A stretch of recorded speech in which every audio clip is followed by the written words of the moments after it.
Good morning, Standard 10. Now, today's class, we are going to do the new chapter, that is the Prime Minister, Council of Minister, and the Cabinet Minister. The Prime Minister, the Council of Minister, and the Cabinet Minister. This is the new chapter.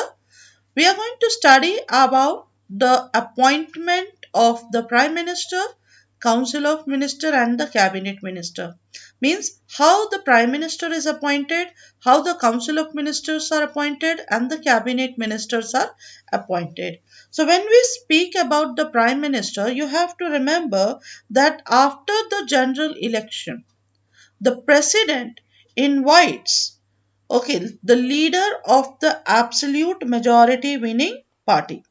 Okay, that means the leader of the political party securing absolute majority in the Lok Sabha is appointed by the president as the prime minister, and he has no discretion in this matter. It means the president has no discretion in this matter. And the council of ministers are also appointed by the president, but on the advice of the prime minister. It means that the prime minister makes a list of the council of ministers and they are appointed by the president. So this is regarding the appointment. The next thing which you have to remember, it's about the individual response. No, one more thing which you have to remember here, that non-member, sometimes, it is not always, sometimes a non-member is also appointed as a minister. But in that case, he must be elected to either house of the parliament within 6 months from the date of his appointment. Otherwise, he will have to resign his post as a minister. This is about the regarding the non-members. Next, you have to remember, you have to understand what is this individual responsibility and what is this collective responsibility. Okay, now individual responsibility, individually, the ministers are responsible to the president, that is, they hold the office during the pleasure of the president and may be dismissed by him on the advice of the prime minister.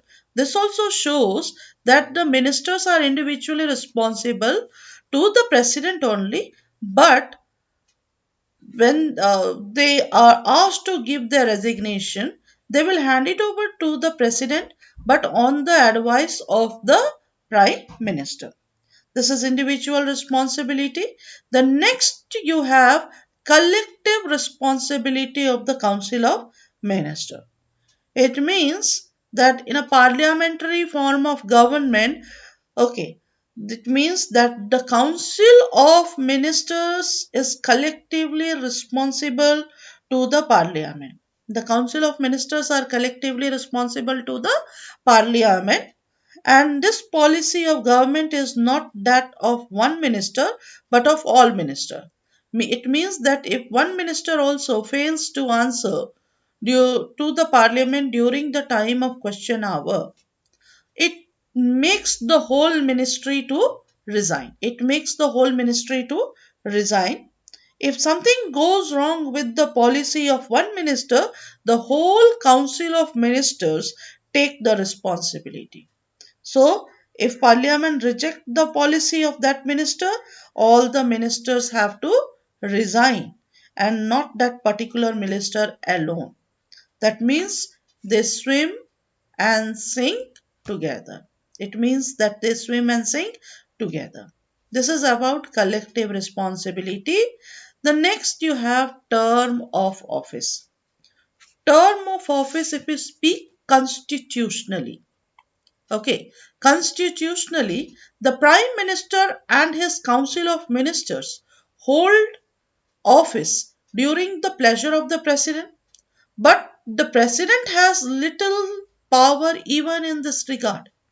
The Prime Minister and the Council of Ministers are directly responsible to the Lok Sabha and can remain in office so long as they enjoy the majority support in the House of the people.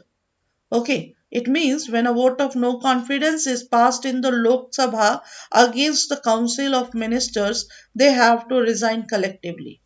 So the loss of confidence in the Council of Ministers. Okay. So here, this you have to remember. You have to remember about the appointment. You have to remember about the individual responsibility, collective responsibility of the Council of Ministers, and term of office. Okay. Please learn it. Thank you.